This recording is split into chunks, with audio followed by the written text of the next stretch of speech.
a lot of the doctors that would be in the audience right now that are hearing that. There's no way, it's not me. No, I'm one of the I'm not 22. me. No, I got that one. Yeah, I got that nailed. I know my department's healthy. No, we're a lot better than that. Okay? And what I would tell you, doctors, is that's the same thing that our practice support team hears during practice views. I have a very healthy hygiene department, very healthy perio department. Okay? So tonight's an opportunity for us to look at that. You've brought your statistics with you. We are going to look very specifically at what's happening in your practice. Okay? Ouch. That's really effective, because the implication is they're thinking, chances are, I'm not in the 22%. But it's God, a I sure nice hope not, challenge. but- It is, it's excellent, yeah. Yeah. Okay? Does that feel like something you guys could do? Mhm. It's all business related, right? Okay, all right. Some will readily admit they're in the 22% and they don't know how to get out of it because their hygienists do that portion in their mind. Could you say that again? I'm sorry. Some doctors will readily admit, I'm there, I'm in this 22%, and they don't know how to get out of it because they've entrusted their hygiene department to do it, Oh. and they're not actively diagnosing, so.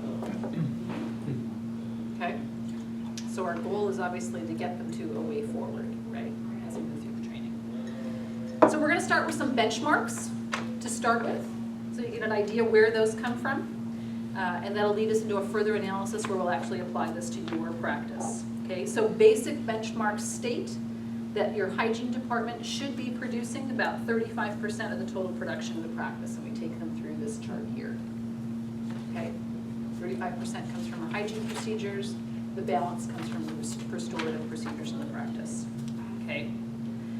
The important things to note on these pieces, and there's some important pieces that we really want to make sure that you hit on to create that extra value and make sure that you're speaking accurately in the presentation, and those are bolded.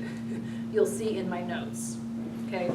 So if you see those notes, at that last paragraph, the hygiene portion, as we're looking at the numbers for your practice doctor, needs to include all hygiene services in order to make sure we're really capturing that whole pool. Okay? And some of those hygiene services are not performed by your hygienists. They might be performed by you, they might be performed by your dental assistant. So we're gonna look at those codes specifically, okay? So at this point, doctor, we wanna make sure that you've got your procedure code report out right next to you. Looks like Dr. Oliver, you've got yours out next to you, that's I'm awesome. prepared, so I'm engaged. So make sure you've got that out there, we're gonna go through these particular codes, okay? So now we're on page 6 of your notes. That was this one. No, go ahead. So we go on to talk about how very common it is in a practice for the dental assistants to produce some of these pieces. Many of the practice management software systems will produce a production report, and doctors, you're probably very familiar with that. Some of your office managers might run that for you at the end of a week, end of a month, so you can look at what the production has been for your hygiene department and what the production has been for you.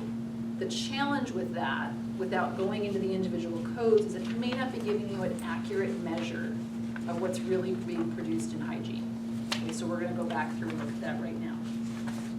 So we'll take them through those particular codes, and we can take you through your particular codes on your production report and pull out what that would be, okay? We're gonna switch gears here a little bit, and we're gonna look at perio, and we take them through what those benchmarks are for the perio department. And you can see on here, oh, I didn't put that in there, dang. I should have put in here how many clicks it takes for you to fill in the slides. We've got that on the other ones for you. So we've really got it down to the brass tacks, nitty gritty of how to move through the slides for you, as you'll see, okay? So it takes 3 clicks for you to get your slide to fill. Talk about the preventative portion of the practice being 50%, okay? And that's your 1110 code. And then we go through the periodontal maintenance and the periodotherapy portions, okay? Bear in mind, Kathy, myself, we're more than happy to spend time with you individually, working through this with you, so this becomes very easy for it to come out of your mouth, to come trippingly off your tongue. Taylor will certainly coach you on those pieces of the delivery process, okay? We can certainly help with the content pieces. If you go, you know what, I got a question about this, I still don't understand how this piece works or how this particular code works. We can support those questions that you have until you become really comfortable with it, okay? And then Taylor will coach you on the actual delivery. Make sense? Feeling a little better as you're seeing the comprehensive notes that go along with it and how it's set up? Okay. Okay, so at this point, we're still in that teaching phase, right? Okay, and we're about to shift gears, okay? So now we're gonna move to, what do we know about our dentists? It's a slightly different population. What are they very concerned with? Their patience. The mouth. Their patients, the mouth. What I hear from a lot is, well, can you tell me, where did that research come from? Who did that research? Where did that come from? Which organization? Okay, they're very concerned with that. Okay, so we tried to address that in the presentation. It's one advantage of having Kathy on our team because she's in that mind, right, all the time. So it's great that she's got access to these pieces for us and has provided that to us. So we've got the ADA referenced here, which is a powerful group, obviously, that's very well respected. And then we've also got the Journal of Periodontology, which they probably don't get and read, but they understand how important the studies are, okay? I have a blank in here on slide 8. I didn't look up the average settlement for a supervised neglect lawsuit. Kathy, I want to make sure we update that piece in here too. And put that in there, so. So we go through the disease prevalence and we start to really just pick the scab off of, hey doc, if you're thinking in your mind right now that your practice is special and your practice really doesn't have to hit these particular benchmarks, you're probably not the exception unless A, you're referring out the perio in the practice, which we just did a practice view a couple weeks ago where that's the case, or you have a very young population in that 14 to 30 range where there's not a lot of incidents, okay? But in that 30 to 60 range, here's the numbers, and here's what that looks like. So hopefully internally, I as the doctor am going, oh crap. The handwriting's on the wall here, right? Any questions on any of that so far? Question for me. Yes. When you talk about periodontal disease, what is the depth? It says here, 53% had an attachment loss of 3% or greater. Is that the key indicator? 3 millimeter? 3 millimeter. So anything 3 millimeter or higher is a perio problem? And that is in your notes here.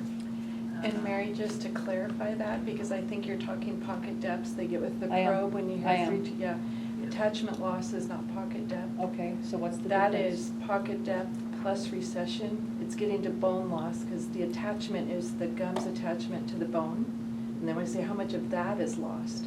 So maybe it's a probe, but I could get all 2 millimeter pockets, but if you have 6 millimeters of recession, I know the bone dropped with it. Okay, so The doctor what will you know just that, said though. is, okay, he may know it, but what if, I mean, these are little things like that explanation, I think it's on the frequently asked questions. I know we have that here Okay. for you, Mary. all right?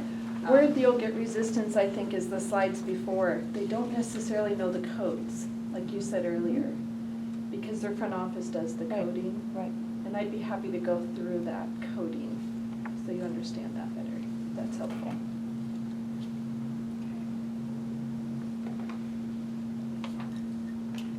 And we have even more data.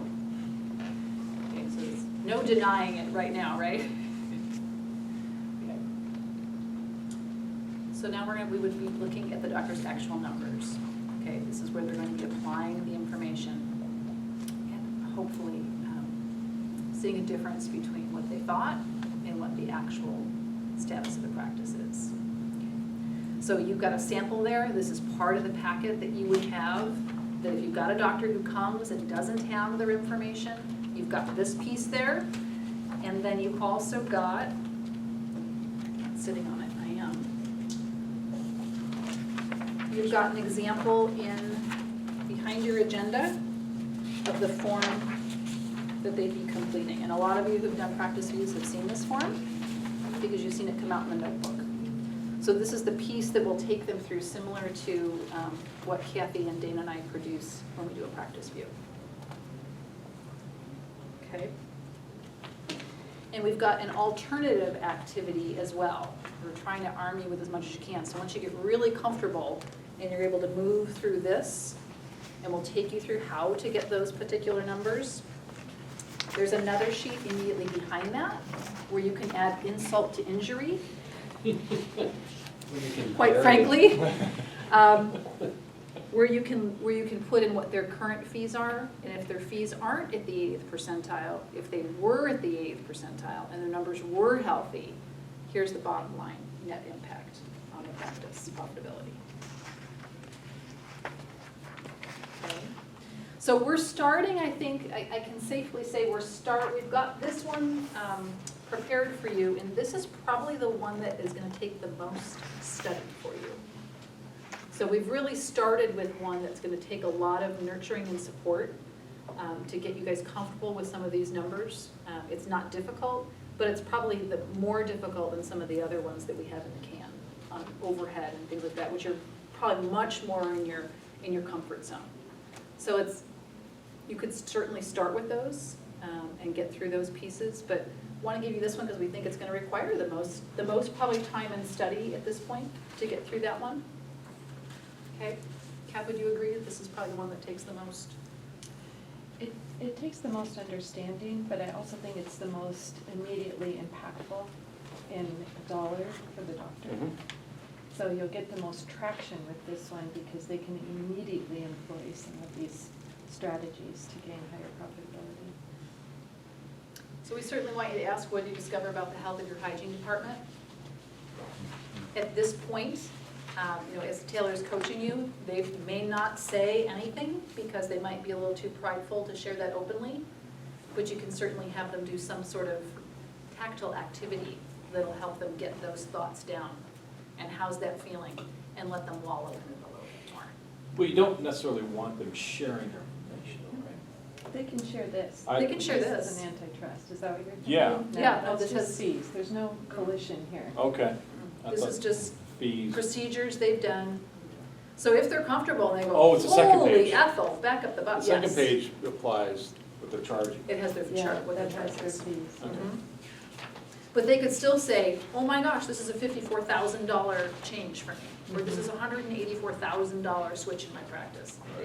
It's fine for them to be able to say that, Okay. okay? So Kathy, how much, when you're doing these in practice views,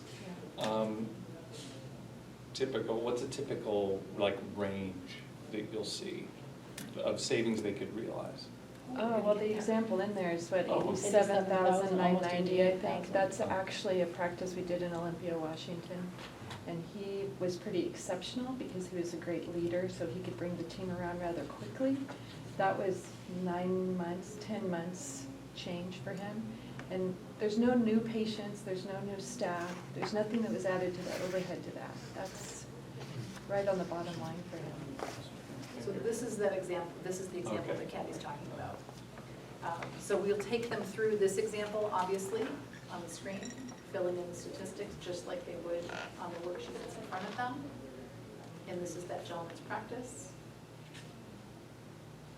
And it tells you how many clicks you do, and here's the change, Oh, yeah, okay. okay?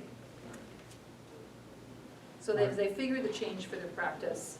As Kathy just said, we've got in the notes here for you to really hammer this piece.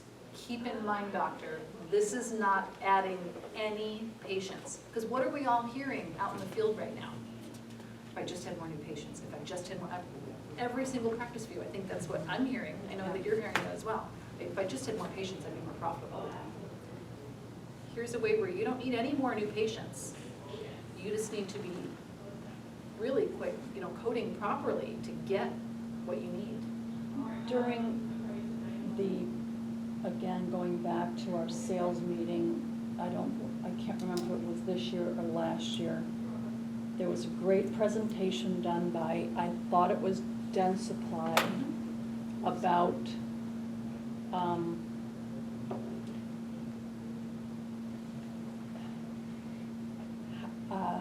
average patient reduction, fruition, what am I trying to say? How patients come and go. Attrition. Attrition, thank you very Uh-huh. much, 3:00 in the afternoon. And how impactful that is, because most doctors don't think, they always think new patients, they're not ever thinking about the patients that are moving or leaving or not showing up or whatever. So the natural attrition of their practice. So wouldn't it be also interesting to have something about That one was a that? little bit different because she was selling a desensitizer, so she was telling you you're gonna lose patients Because of because the you're pain. making it uncomfortable. Uh-huh. We're keeping the same patients, we're assuming we don't have a patient loss here, we're restructuring them into the proper coding, which is a higher reimbursement code. She was talking pro fees and we're talking perio. So it's a little bit different discussion, and this does not take into effect attrition or new Attrition. patients. That's a great point, and that could Mhm. be a great idea for another profit clinic, is to talk about patient attrition and the patient experience and On what's happening in preparedness, practice. hygiene appointment, cost, how much? Yeah, Yeah. but remember, these are quick events, right? Yeah. So what we know from experience, and I think what you all experienced and gave us feedback on as practice support team from Practice Views was, hey, when you guys go over 42 recs or 38 recs, it's overkill for these guys, right? So the whole point is, we want to leave them wanting more, right? And we don't want to kill them and squash them and go, oh, hey, woe is me, I don't even need to talk to these guys, I'm so embarrassed by the health of my practice. We just want to give them a little bit that they can really see that change and educate them, show them we're a knowledgeable resource,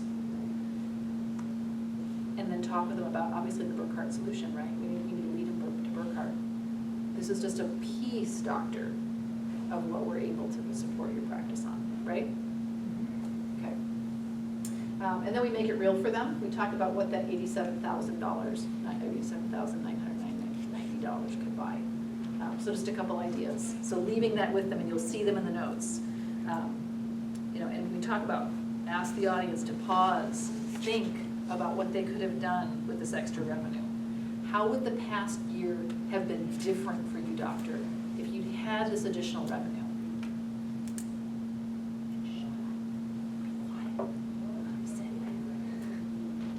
Yes. Something to think about. If you ask the doctor, they would tell you that's not what motivates them. Cars and money, return on investment. We learned that with equipment, right?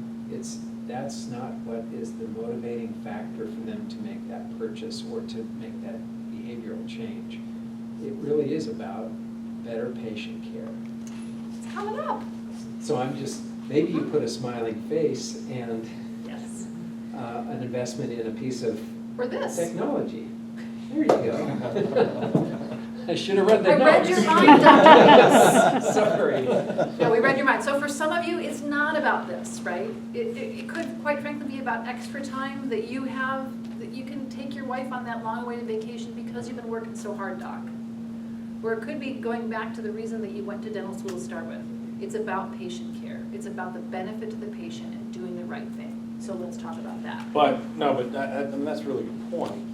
But your pictures don't depict that. It almost seems like you're just about the, Next picture. about the cars and the money. We put a Correct. dollar sign there because we wanted to have that the lead in this too, what they would have done with that. And my lead in, if I talk to a doctor on Practice View, is think about what could have been reinvested back into your practice, Right. which is the dollar sign. And that's in the Where notes do you that put we got it? there. Where Okay. would you put that? And I find they resonate with that more than they would a picture of it. Well, I would just challenge you guys. I would take to the car remove out of there. car out. Yeah, I would like the school of dentistry and the dollar sign by the car probably out, only because, and I would rather see a X-ray. or a piece of equipment? Yeah, we I would tried to rather walk see that it. line of not Okay. A building pushing be and selling, expanded, right? you know. Or So- whatever, but yeah, the car is a little bit, We had an Italian Flash. villa on one, but, no.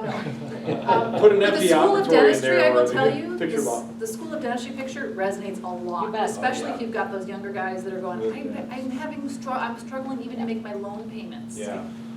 That really helps for them. or you're a doctor who's in his 50s and you're sending someone to school, Yeah. sending Yeah. your So daughter.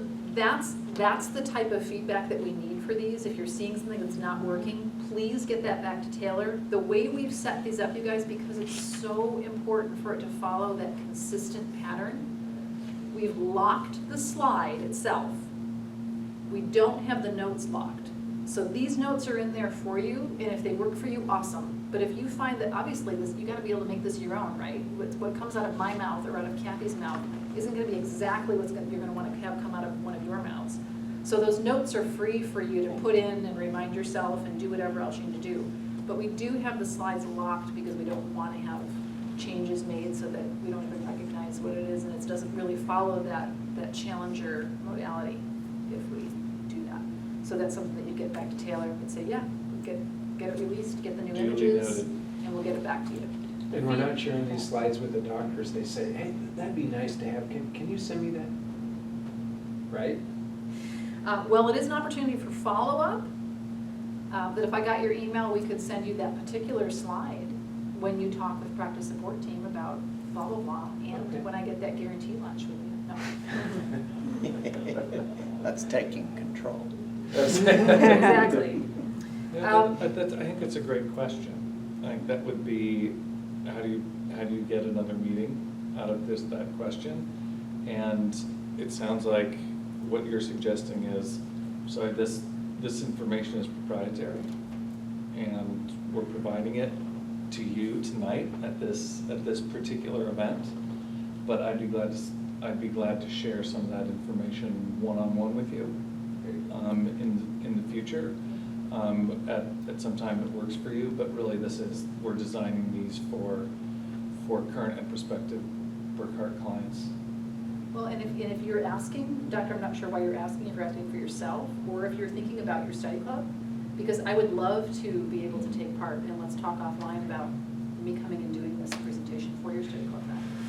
My fear is that I think we're all kind of famous for, oh, sure, take all the materials home with you. You got all that you need, and then go, perfect, just what I need, we can figure this out.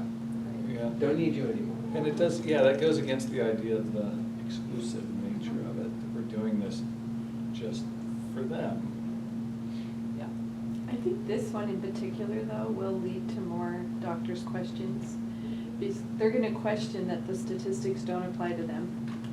And then we're gonna send them back because we've got some exercises they can do with their own x-rays to see if these actually apply to their practice and if they happen to be off the national statistics. And those are such one-on-one answers that I feel like this private clinic of all of them will drive more questions. and It'll drive follow-up. business to you guys. It will. Well, Well, hopefully. it'll drive business to Burkhart. Well, you know what I too. mean. Practice I mean- moves moving forward. Thank you. Yeah. Thank you. Just saying. Yeah. Just Another saying. division. And Kath brings up a great point, and that's why she put on the frequently asked questions, that first question. I'm not sure my practice mirrors the statistics you shared. We have a patient base that's pretty healthy. How do I know these are accurate for me? And she's got it right there. It'd be worth going through an exercise to test your theory. So we're giving them a little homework, right? Check the bone loss on the x-rays for all patients that are scheduled for a 1110 prophy. The AAP states it's normal to have up to 3 millimeters of bone loss and still qualify for a 1110 code. Where's If you the find AAP? more than 3 millimeters, you may want to consider transitioning them into a periodontal code. It's the last page of your. What is American American Association of. Oh, I'm sorry, Periodontists. What is the periodontology. AAP? The American Academy of Periodontology, American Academy. which we reference in a prior slide, Thank you. which, from everything I know, is that's the end all and be all for hygienists. Okay. So then we move into patient benefits, practice benefits, staff benefits for those doctors who aren't looking at it from just a revenue standpoint. Okay. We've got slides built around each of those particular things. And this is where we're really gonna count on you all to judge your audience, right? Hopefully you've done a little meet and greet at the beginning, you've shaken hands. It might not be the first time you've seen some of these doctors. You may have information from an account manager who shared with you what the hot buttons are for maybe a particular doctor that's come, who knows? But hopefully you've got something where you're gonna be customizing and adapting and tailoring, right? So if you've already had a conversation with 2 or 3 doctors at the beginning about why they're there and how important and impactful it is from a team standpoint, they've recently lost, 2 hygienists, then obviously we're gonna belabor different portions of the slide than we would for others. But we've got an outline of the benefits to the patient there. You'll see your notes. You've got notes for each of these individual sections. What does it do why does it promote an increased oral health awareness? Okay, studies show that you keep your teeth longer when you're more educated and engaged in the process.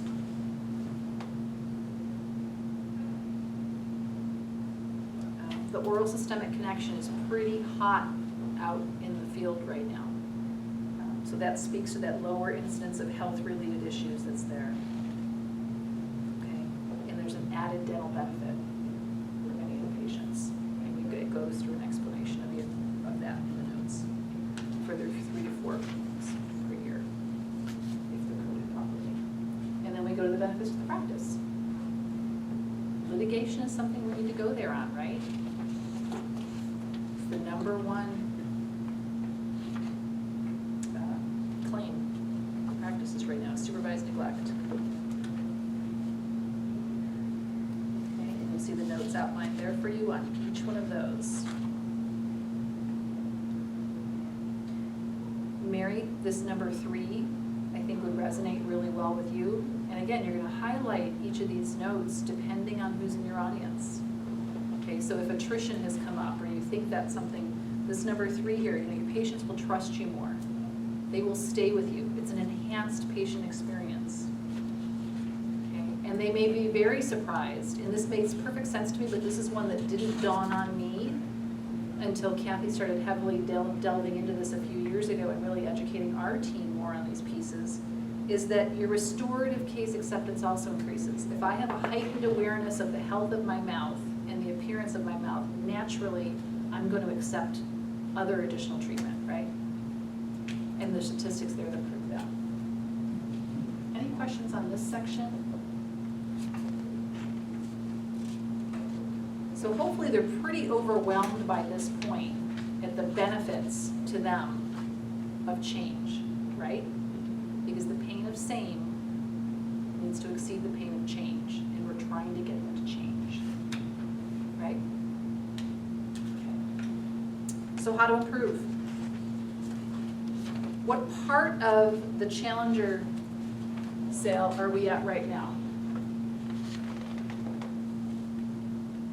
Been through our warmer, our reframe, you can't participate. I think it's, Rational drowning, emotional impact. Right, so we're the value prop. I'd say we're at the value proposition. Okay, so how to improve?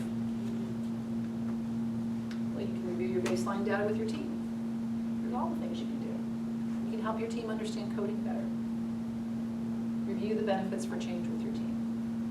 Coach your team on verbal scripting and evaluate their progress on a quarterly basis. Now, if you're an average doctor, you're sitting there at this point going, what?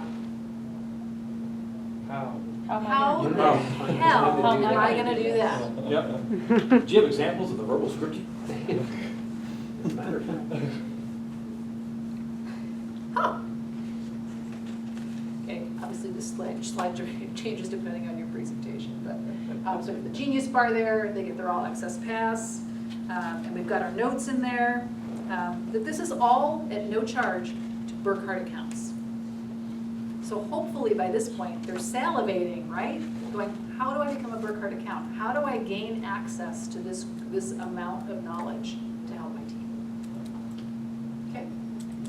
What's it take to be a Burkhardt client? You know, because I want to get this for free. That's good questions. Yeah. So this action items and the way forward is. So what's your answer? Yeah, what is Yeah, I the was gonna say, threshold? that'd be the BDM answer. That would be. You know what are you doing Tuesday at noon? Mhm. Let's have a conversation and talk. Yeah, and that's the goal, right, is there's an advance for everybody who's in a nonprofit clinic, who we're feeling at that point is, And that's when Mary and I say, we've got a great account manager and our regional sales manager would love to meet with you. well, and hopefully, who's in the audience there already? Well, your account manager should be. Yeah, where's my hopefully- Ryan Berger part? Hopefully, yes. I You get it know? back. Oh, you did? Did you? Yeah, hopefully. Taking my stuff. No, but not always, but hopefully. Yeah, but I mean, certainly, if it's I would be there. If I'm an account manager and you've targeted these people and you've told me, because that's on your outline, right? As people are enrolling, your administrative coordinator or you are telling the account manager who has that territory, hey, Brett, you might want to be at the event Thursday night. Because Dr. Hojo, who you've wanted as an account for years, has that really huge clinic. Yeah, I 24 would hours. rephrase that though, and I would say you will be at the clinic on X night. Yeah, because if you ain't there, it's going to somebody else. Yep. Okay. So this is the slide that's not as developed, this last slide, because this is something that I think we're going to be looking at a little bit tomorrow as part of the pitches we're developing. And this will be really up to you guys for what is this action item and the way forward for that particular presentation. Okay. Have we thought about, and this is just a sidebar here, if an account wants to use you, practice support, but it's not a client, are we ready to charge them? Dana, what's the answer to that? No, we're not charging them. Okay. They have What to I'm be a saying, I Burkhardt guess, client. is what if one or two of these accounts decide that they still want to stay with who they have for supplies, but they sure do like your services. They don't get it. Why You would don't you get do that? No. we You're don't- we enabling don't- them to You're stay not- where they're at and get. Well, the that's what I'm services saying. they I want. guess what I'm saying is, do we say, I'm so sorry, but we can't help you because you're not a Burkhardt client? What we've done We in the can help you past, if you can be a Burkhardt. and what we've coached, what I've coached Dana to do is we will help, we will take that call or answer that email the first time through. And then she's got some wonderful phrasing that's, unfortunately, we can't continue to provide this service because this is a service to Okay. Burkhardt clients. So a one-time call. What I can do, doctor, and that's actually what's opened up practice views for us here, is we've had that conversation with the doctor and say, but a great next step could be is I can reach out to your account manager and they can get into your practice. I can connect you with the BDM, they can get back in your practice. We'd love to be able to spend more time with you, but you need to be a Burkhardt account or do that. Okay. And everybody goes, okay, and they move into a practice view. They move into an SSG. They get a WAGS RD presentation and they come over. So do we We're make that just statement? scratching the surface here. This is just one very small way that Yeah, that Get us Burkhardt is into the working mix. with its clients. right. Yeah, and I'd love to paint that whole picture for you, and that's where this last slide comes in, is this is just one slice of the pie. Here's the whole pie. Here's the big reveal. So do we say at that point in time, absolutely, I can put our practice leadership team in, to call you, or you can call them. You get one opportunity, or just leave it at that and say, call you. How would you like us to set that up? Well, we kind of have those next steps here. I would say that oftentimes we've got